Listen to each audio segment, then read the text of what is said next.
ونتوكل عليه ونعوذ بالله من شرور أنفسنا ومن سيئات أعمالنا من يهد الله فلا مضل له ومن يضلله فلا هادي له فلن تجد له وليا مرشدا ونشهد أن لا إله إلا الله وحده لا شريك له ونشهد أن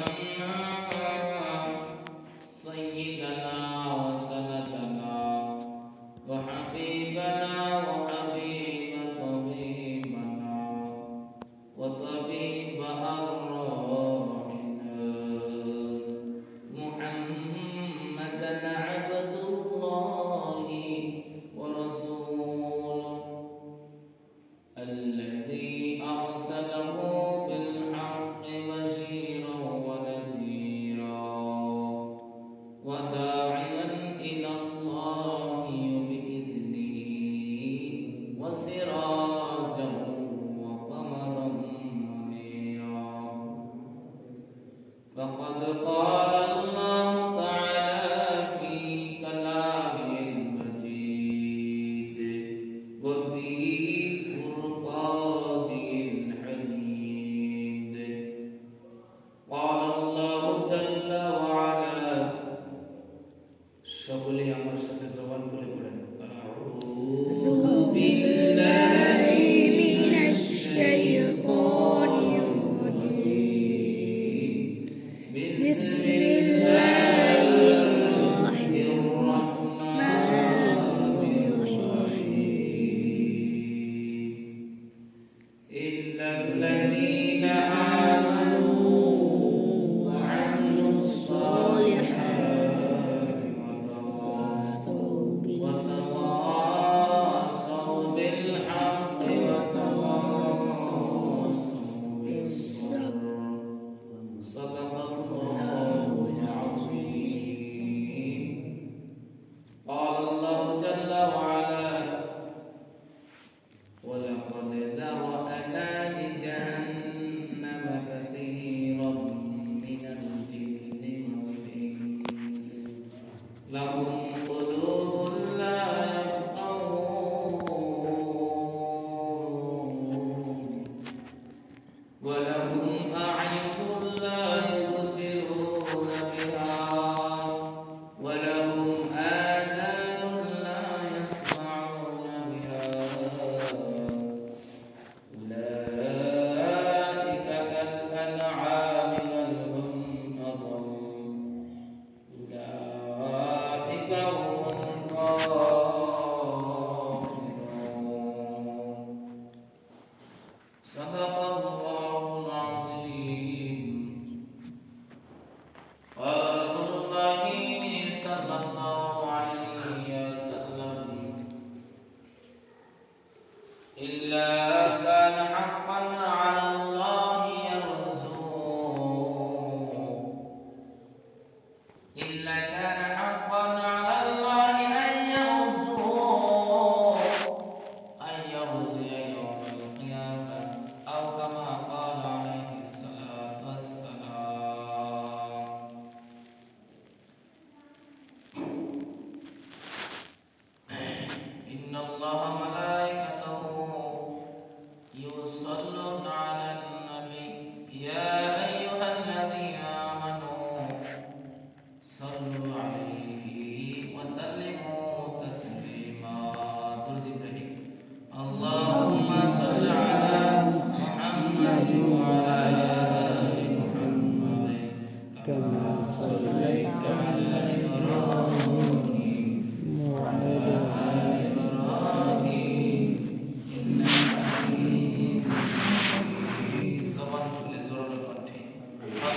ভয়ে জান্নাতের আশায়, গুনাহের ভয়ে সওয়াবের আশায়, গুনাহের ভয়ে নেক করার আশায়, কুফর ও শিরক মুক্ত ঈমান করার লক্ষ্যে যে মহান মালিক আপনাকে আমাকে 10 ঘরের 10 সন্তানকে একত্রিত করে সপ্তাহের শ্রেষ্ঠতম দিন জুমার দিন আপনাকে আমাকে উত্তম জায়গা যাচাই বাছাই করে রুকুর জায়গায়, সিজদার জায়গায়, দিনের জমিনে সবচেয়ে শ্রেষ্ঠতম জায়গায় এনেছেন। এই জন্য সেই মহান রবের সামনে যে আল্লাহ পাক আপনাকে আমাকে ওলামায়ে কেরামের সহবতে দ্বীনি নসিহতের মজলিসে কোরআনের টানে জান্নাতের বাগানে ওলামায়ে কেরামের সহবতে অল্প সময়ের কোরআন হাদিস কথা বলা এবং শ্রবণ করার তৌফিক ইনায়াত দান করেছেন। এই জন্য মহান রবের সামনে কালিমাতুশ শুকর আদায় করি, সকলে জবান করে মানে আওয়াজ উঁচু করে বলি, চিৎকার করে বলি আলহামদুলিল্লাহ। আমি কোরআনে কারীমের যে আয়াতখানা তেলাওয়াত করেছি, উক্ত তেলাওয়াতকৃত আয়াতকে সামনে রেখে কিছু কথা বলার ইরাদা পোষণ করছি। ওমা তাওফীক ইল্লা বিল্লাহ। আর আমাদের এমন অবস্থা, ইমানের হালত, মানুষের যে ইমান আমাকে আপনাকে মসজিদে সঠিক সময় আনতে পারে না, মসজিদ থেকে দূরে রাখে, বলে ওই ইমান এতটুকু পরিমাণ যারা ইমান আমার আপনার নাই যে মহান মালিকের হুকুম আদায় করতে পারে, অতটুকু যারা পরিমাণ বিন্দু পরিমাণ ইমান আমার আপনার নাই। এই জন্য আজ দেখেন 1400 বছর আগে আমার আপনার নবী স্পন্দন কলিজার টুকরা বলে দিয়ে গেছেন। নবীজি সাল্লাল্লাহু আলাইহি সাল্লাম বলেছেন, এমন একটা জামানা আসবে মসজিদগুলো হবে পাকা, মসজিদগুলো হবে সুসজ্জিত, খুব সুন্দর, কিন্তু মানুষের ঈমান হবে কাঁচা। কথা বলেন ঠিক কিনা? ঠিক। আজ মসজিদগুলো হাহাকার করে, বলে দুনিয়ার জমিনে রহমত বর্ষিত হয় সর্বপ্রথম কাবা শরীফের উপর, বাইতুল্লাহ ঘরের উপর। এই কাবা শরীফের উপর রহমত আস্তে আস্তে বন্টন করা হয় কোথায়? খুব খেয়াল করে শুনেন, প্রত্যেকটা মসজিদে মসজিদে। এই জন্য দেখবেন মসজিদের দরওয়াজাগুলো বন্ধ থাকে, মুসল্লি না থাকার কারণে গেটগুলো লাগানো থাকে।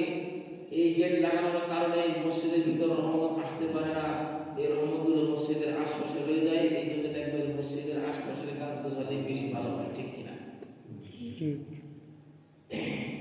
এই জন্য মসজিদের নিয়ামত হলো মুসল্লি, মসজিদের পরিপূর্ণতা হলো কি বলেন? কোটি কোটি টাকা দামের মসজিদ করে দিলাম, কিন্তু মসজিদের যে আসল খোরাকি মুসল্লি সেটা যদি না হয়, তাহলে এই মসজিদ আমার আপনার বিরুদ্ধে কাল কিয়ামতের মাঠে সাক্ষ্য দেবে। কথা বলে ঠিক কিনা? আবার আপনার পক্ষে সাক্ষ্য দেবে না, বিরুদ্ধে সাক্ষ্য দেবে। আল্লাহ পাক এই কিয়ামতের জবান খুলে দেবে, মসজিদের জবান খুলে দেবে কিয়ামতের মাঠে ময়দানে, যে আল্লাহ আমার পাশে ঘর ছিল, আমার থেকে বেশি দূরে ছিল না, সে আমার ঘরে আসে নাই। এই জন্য আমাদের আলোচনা অন্যদিকে চলে যেতেছিলাম। আমি যে কথাগুলো বলার ইরাদা করছি, কোরআনে কারীমের গোটা কোরআনের ভিতর থেকে যে আয়াত আমি পাঠ করেছি, উক্ত তেলাওয়াতকৃত আয়াতকে সামনে রেখে কথা বলছি ইনশাআল্লাহ। মানুষ যত দিন যাইতেছে, মানুষের থেকে তত দুনিয়ার জিন্দেগির সফর শেষ হইতেছে। কথা বলেন ঠিক কিনা? মানুষের জিন্দেগি যত ঘুরাইতেছে, তত মানুষের কবরের দিকে ধাবিত হইতেছে। মানুষের যত সময় যাইতেছে, ততই মানুষের লস বাড়তেছে, ততই মানুষের ধ্বংস হইতেছে। এই জন্য এই ধ্বংসের কথা আল্লাহ তাআলা আলোচনা করেন। সমস্ত মানুষ ধ্বংসের ভিতর, সমস্ত মানুষ ধ্বংসের ভিতর আছে, ক্ষতিগ্রস্তের ভিতর আছে। ইন্নাল ইনসানা লাফি খুসর, সমস্ত মানুষ লসের ভিতর আছে, ধ্বংসের ভিতর আছে। তবে তারা ধ্বংসের ভিতর নাই যারা নাকি ইল্লাল্লাযীনা আমানু, ঈমান এনেছে, ইমান বহুত বড় দামি জিনিস। এই ইমান যা আছে সে যদি 1 মিনিটের জন্য যদি হায়াত পায়, আল্লাহ পাক তাকে জান্নাত নসিব করে দেবে। সুবহানাল্লাহ। একটা বাচ্চা সে যদি 1 মিনিটের জন্য যদি আসে, দুনিয়ার হায়াত তার যদি শেষ হয়ে যায়, তবু সে জান্নাত পাবে। কিন্তু বিশ্ববিজয় মেসি, তার ইমান নাই, সে সোজা জাহান্নামে চলে যাবে। কথা বলেন ঠিক কিনা? হায়াত আছে কিন্তু আমল সলিহা নাই। আপনার হায়াত নাই, ইমান আছে। অল্প সময়ের জন্য আপনি দুনিয়াতে এসেছিলেন, ছোটবেলায় শিশু বাচ্চা থাকা অবস্থা আপনার মৃত্যু হয়ে গেছে, আপনি কোথায় যাবেন? জান্নাতে যাবেন। কিন্তু হায়াত পাইছেন, লম্বা হায়াত পাইছেন, নেক আমল নাই, আল্লাহ এটাই বলতেছেন আমলে সলিহা নাই, নেক আমল নাই, তাহলে আপনার কিন্তু দুশ্চিন্তা আছে। এই জন্য আল্লাহ পাক বলেন হায়াত আছে, আমল দরকার। ইল্লাল্লাযিনা আমানু ওয়া আমিলুস সলিহাত, নেক আমল দরকার আছে না নাই? এই যে আপনি কোরআন শুনতেছি, নেক আমল, নামাজ পড়তেছি, নেক আমল, রোজা রাখতেছি, নেক আমল, যাকাত দিতেছি, নেক আমল। আপনি অল্প সময়ের জন্য কোরআন ও হাদিসের মধ্যে বসতে পারছি, এটাও নেক আমল। কেমন নেক আমল? সরকারের দোয়ার নবী, কলিজার টুকরা, আমার আপনার প্রাণের স্পন্দন নবী জনাবে রাসূল মাকবুল হযরত মুহাম্মদ মুস্তাফা সাল্লাল্লাহু আলাইহি ওয়াসাল্লাম সরকারের দোয়ার নবী বলেন ইল্লা কানা হাক্কান আলাল্লাহি আন ইয়ারজিউ ইয়াওমাল কিয়ামা। কিয়ামতের মাঠে, কিয়ামতের ময়দানে, মাহশরে যে বান্দাগুলো নেক আমল করছে, আমলে সলিহা করছে, নেক আমল করছে, কি করছে বলেন? নেক আমল। আওয়াজ করে বলেন কি করছে? নেক আমল। তো আল্লাহ তাআলা ওই বান্দাগুলোকে খুশি করার জন্য আল্লাহ তাআলা নিজের জন্য ওয়াজিব করে রেখেছেন। না সুবহানাল্লাহ। এজন্য আমল দরকার। হায়াত আছে, আমল নাই, দুশ্চিন্তা আছে।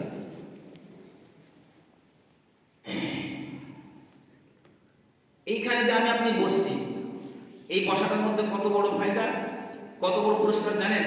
পয়গম্বর বলেন মাদারিসুল ফিকহি 60 সানা, যে বান্দা অল্প সময়ের কোরআন হাদিসের মধ্যে এসে বসলো, হেদায়েতের নিয়তে, আমল নিয়তে, ওই বান্দার আমল নামায় আমি আল্লাহ 60 থেকে 70 বছরের ইবাদতের সওয়াব লিখে দিলাম। সুবহানাল্লাহ।